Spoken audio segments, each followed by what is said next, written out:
All right, let's talk about the single biggest risk to your trading performance. And you know what? It's not the market, it's not your strategy, and it's definitely not your broker. Today, we're going to pinpoint exactly what it is, and more importantly, I'm going to give you a system to actually control it. See, the problem is this risk, it's invisible. We're talking about a set of psychological tripwires, these irrational behaviors that are running just beneath the surface, completely outside your awareness, which really leads to a tough question, one you have to ask yourself. Is your own mind sabotaging your trades? Look, for most traders, the honest answer is yeah, it is.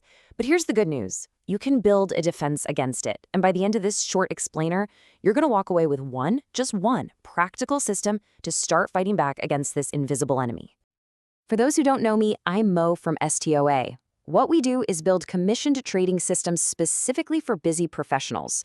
These are systems you can run in under 90 minutes a day, and they come with hard, non-negotiable risk rails. And of course, a quick reminder, this is for educational purposes only. All right, so let's get right into it. Now look, there are dozens of these cognitive biases out there, but in my experience, there are really just 3 that are responsible for the vast majority of mistakes that derail your performance. So let's just call them what they are. They're mental traps. So trap number 1 is something called confirmation bias. And this one it's so human. It's our built-in tendency to look for and give more weight to any information that confirms what we already believe to be true. It means we go out there actively looking for proof that we're right, while we tune out or just flat out ignore anything that suggests we might be wrong. And I'm sure that little voice in your head sounds familiar, right? You're long a stock, and suddenly you're laser focused on that one positive news story. But you're conveniently ignoring the 5 articles that prove you wrong, not to mention the slowing earnings or the chart screaming at you that the trend is changing. Why? Because it doesn't fit the story you've told yourself. It feels like you're doing solid research, but let's be honest, it's really just self-deception. Okay, trap number 2, loss aversion. This one's a big one. Behavioral scientists have proven this again and again. The pain of losing, say $100, feels way more intense than the pleasure of gaining that same $100. It's this lopsided emotional response, this asymmetry, that literally pushes us to do irrational things just to avoid feeling the sting of a loss. And here's exactly how that plays out in the real world. You have a small, manageable loss. Your plan says to cut it, but you don't. Instead, you hold on, totally anchored to your entry price, just hoping it'll come back to break even. At that point, your decision-making has nothing to do with market analysis anymore. It's all about avoiding the pain of admitting you are wrong. And that right there is how small, manageable losses turn into account-destroying ones. And that brings us to our third and final trap for today, overconfidence bias. Now, this one is especially dangerous. And you know why?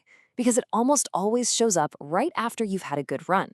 A few winning trades in a row, and suddenly you start to feel, well, invincible.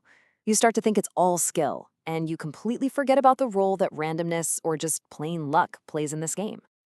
You start telling yourself you've got some special insight, right? The Midas touch. So what do? You start bending your rules. You up your position size. You ignore obvious signals that the market has shifted. Your past success becomes the only reason you need to take on more and more risk. And let me be clear, that is a one-way ticket to giving back every single dime you made, and then some. So, okay, if we know these traps are out there, why on earth do we keep falling for them? Well, most traders believe the answer is just more willpower. I just need to be more disciplined. They think they can just try harder to be objective. And that right there is the willpower fallacy.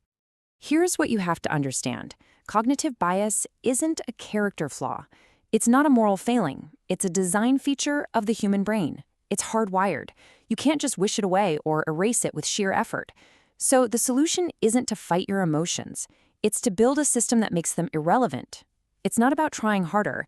It's about having predefined actions for specific scenarios.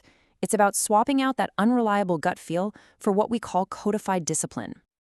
So what's the one practical thing you can do today to start this process? Here it is. Your job is not to change your mind. Your job is to change your environment. You need to build a system, something outside of your own head, that literally forces the correct behavior when you're under pressure. You have to externalize your discipline. And here's the simple 3-step process to do that.